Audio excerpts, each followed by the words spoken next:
Hello and welcome to another episode of Mr. Daz P1's Airgun Corner.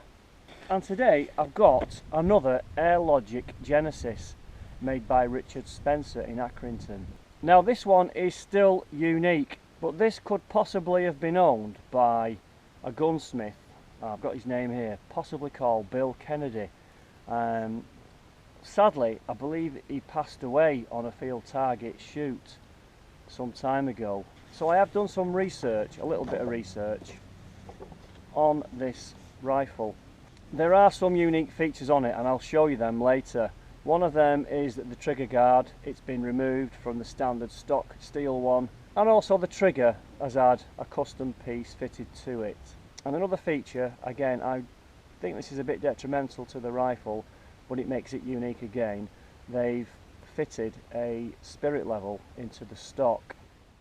Now, as with all Genesis air rifles, they do come with your standard brochure, and I have a standard brochure here.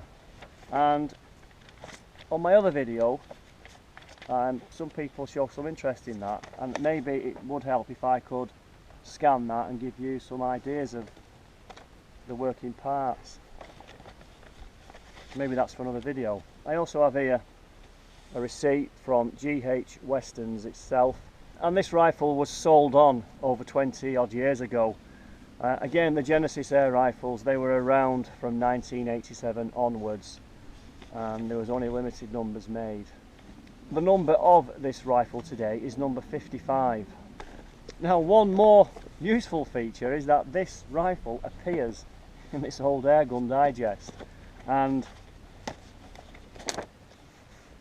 there is the Airlogic, and it just says in here, the Genesis air rifle can produce remarkably high power with single stroke pneumatic power plant at its centre. Again, any more references in here? I think what they're talking about, if this book is 25 years old, we're just talking about what is the future for air rifles. So I think going back in them days, probably Rapid 7 was coming out, and that was like a big movement in PCPs, you know, pre-charged. It's saying here the next few years or even the next few months may see single stroke pneumatic guns capable of producing Magnum class velocities. One such gun, the Genesis from Airlogic in the United Kingdom, has been available since mid-1987.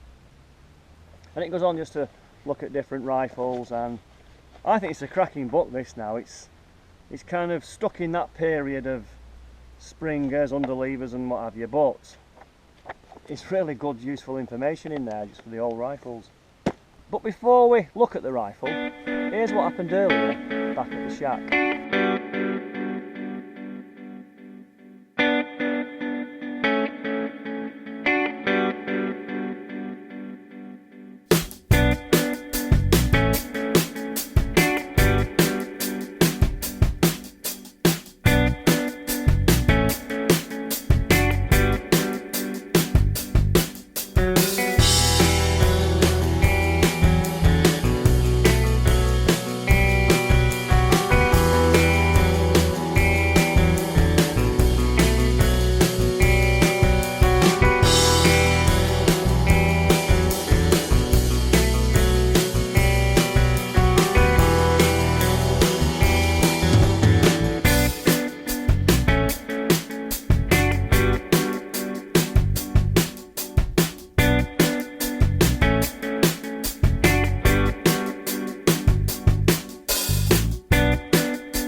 So first impressions looking at it, I've put that scope on it, it does it absolutely no justice. It needs a much better, beefier scope than that.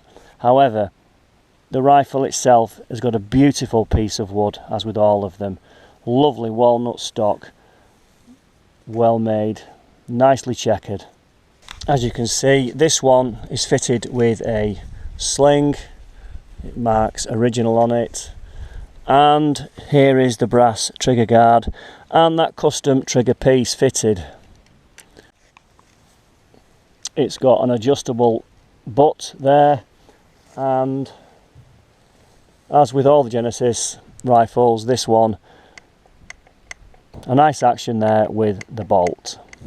This feature here, if this was supposed to be used as a field target rifle, then I can understand why that's been put in there, but it's not something I would have done. And if the person who originally owned this did that, they did it for a reason. So this is it, this is the Genesis. I think what we'll do now, we'll go and set the targets up and we'll have 10 shots and see where she's firing at. If you don't know what these rifles are about, they are a single stroke pneumatic. So what you do, you have to bring this cocking lever down, pull it back to there. You can actually see in here there's some seals and what have you, but these are one of the best rifles I think ever made, although they're very heavy and they're quite cumbersome to cock. You've got to have technique to do it, but once you've got the technique, they're no problem at all. So I've now cocked it. The next thing would be, I'll have to stand up for this. So once you've cocked the rifle, you just bring it close to your body, push it in there, done. The rifle is now ready to fire, and all you need to do next is to get access into the breech down there. So let's go and see how the rifle does. And the pellets I'll be using are Ely Wasp 22.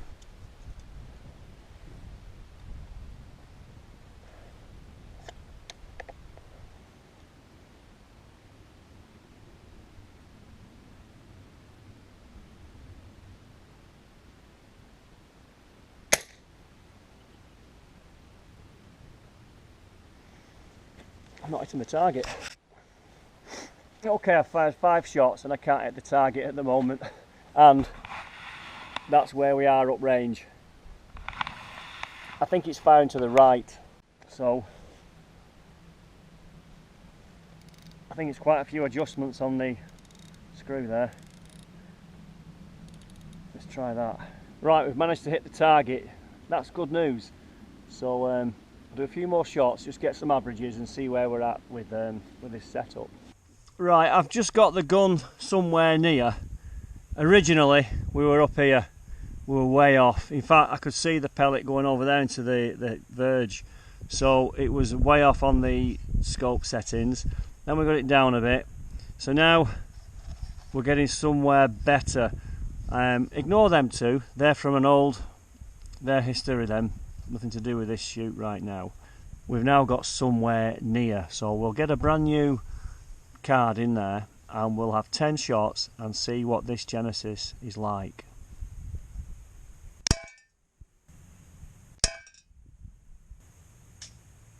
Well, there's something just failed on this rifle. When I cock it, I can hear the compressed air leaking out of the chamber somewhere, so I'm not quite sure what's going on there. I'll show you, obviously. Can you hear that?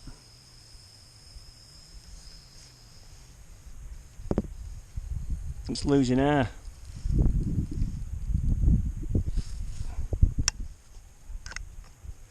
So when nothing there. Right, I think we need to get back to the shack and investigate this. Right, we're back at the shack, and I think I've found what the cause is. I don't think any seals have failed. This assembly here is that assembly there on the diagram, which is your valve body. This is the valve area. Now I was worried thinking that inside of here is where you have your main cylinder with several seals, and that's the part there. You've got seals at the front, seals at the back, and then your piston, there's a couple of seals. So I thought originally that maybe something inside internally was on its way out. However, what I've done, I've cocked the rifle and give that probably no more than a 1/16 of a turn. It wasn't fully tight, it wasn't fitting 100%. So this assembly here, the valve is here, and I'm just having a look at the seals, and they do look good. Everything looks in order.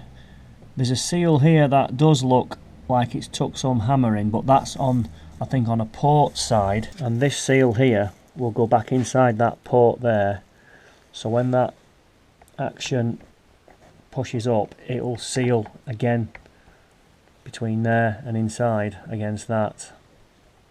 So that plate, this action piece here, is part of that mechanism. So I've removed that couple of pins, so we're looking down here just to get access to that, to have a look. I didn't know if there might have been a seal there, but that's just a machine piece that fits back into there. So hopefully it was just that not seating in and tightened up just enough, and I think the air was escaping through that. And as with all these parts on this rifle, I'll be just using like general purpose motor oil, nothing fancy, just a 2050 motor oil, and that's what I've got in here. And I'll give everything in there a clean and a re-lube. Any moving parts around there, I mean, there's still really nice oil on there, but anything like that, motor oil on the working parts or the moving parts. So that's now oiled. I'll place that back inside there.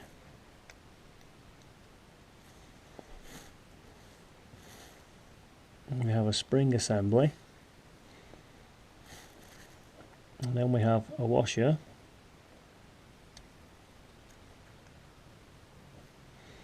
and then we finally have an E-clip, so I'll fit all that back together. And when you're going to fit E-clips back on, you can get special tools like this where you can clamp in the E-clip, then you can slide it in. Quite useful.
So if we cock it now, hopefully there'll be no more air escaping.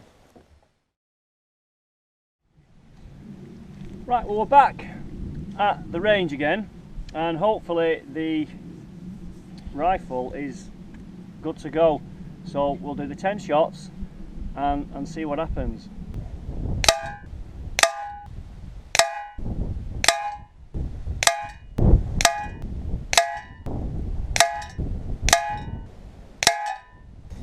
Right, well, there's some good groupings. I took the scope off obviously to look at that problem. So by refitting the scope, I've not got it zeroed accurately. I like the elevation, just the windage now is biased to the left. So we'll work on that and then we'll have another good session, 10 more shots. But I'm very pleased with the way that's grouping at the moment. Again, I'm just shooting from like a free holding position, squatted down. It'd be interesting to maybe rest the rifle on a beanbag and just to see how accurate and tight they really can get.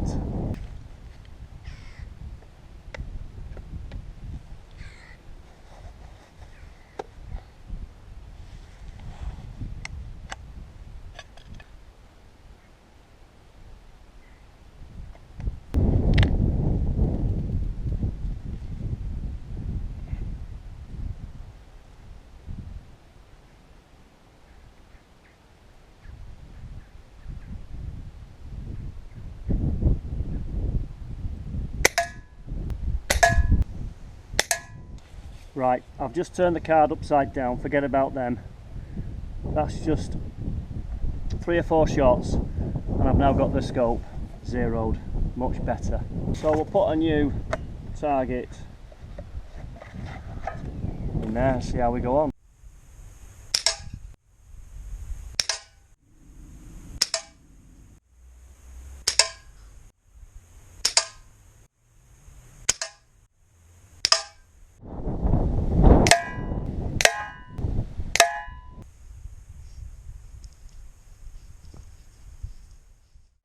It's getting good.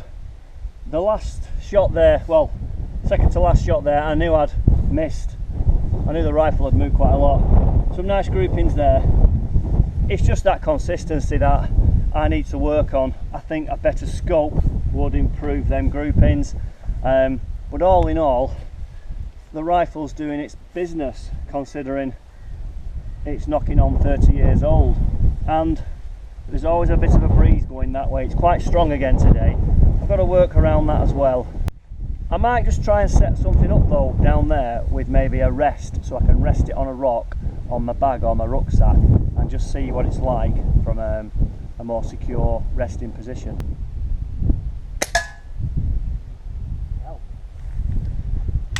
I've changed the position now, so I'm finding it more comfortable to rest like this. I've got it well into my shoulder. I've got a good rest on my arm, so that feels nicer.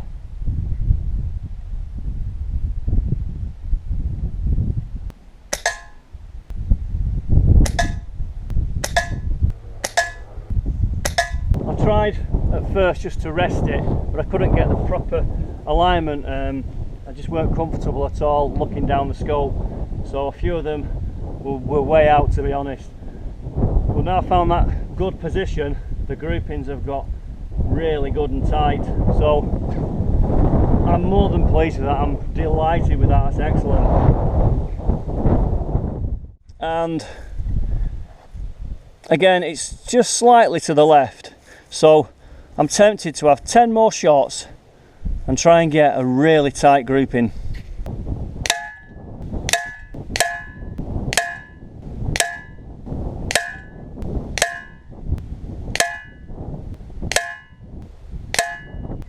Well, I gave it a good go. I'm not sure why they were there, but the groupings are still very consistent. Cracking rifle, you just got to acknowledge it. It's just a lovely piece of equipment, lovely thing to look at, nice thing to oil, cherish, own. Anyway, let's get down to my little corner and we'll round it up. A final summary. I've just taken the scope off the Genesis, or the Jenny as they're called. What are my impressions of this particular rifle? I think the woodwork is absolutely first class. That is a lovely piece of wood.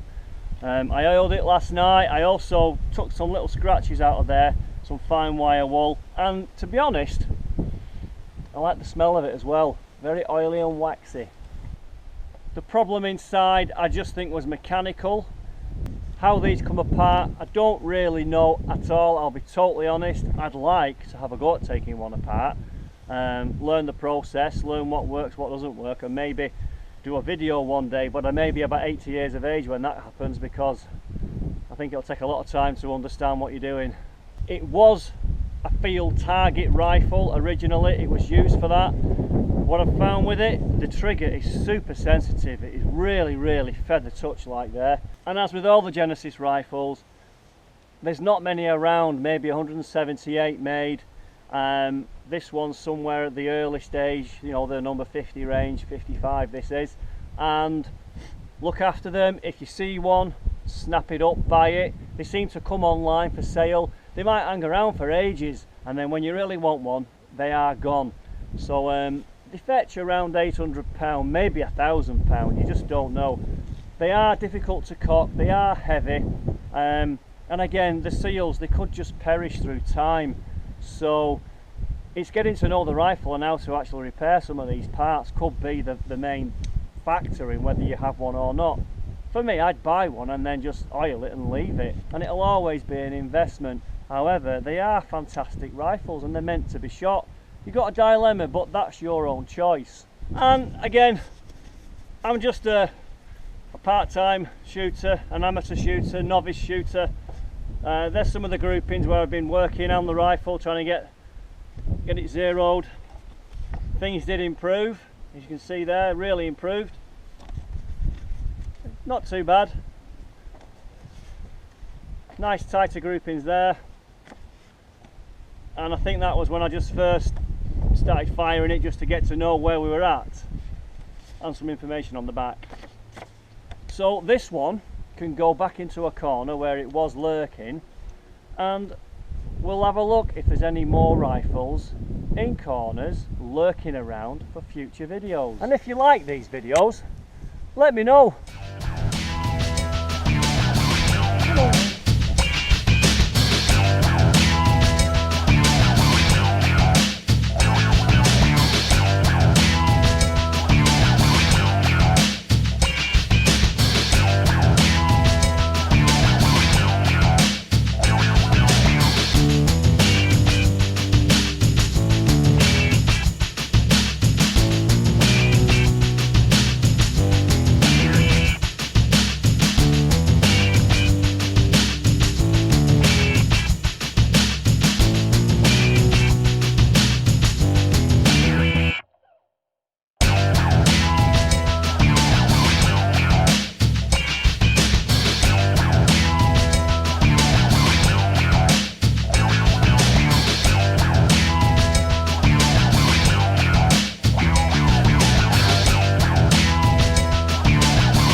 Unique rifle.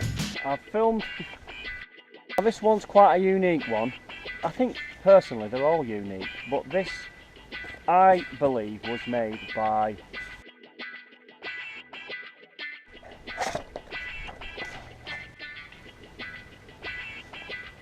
and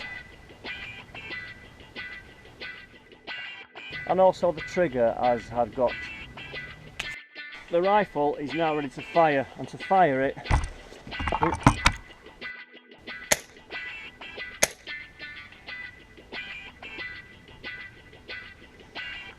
I'm not hitting the target. Okay, I fired 5 shots and I can't hit the target at the moment.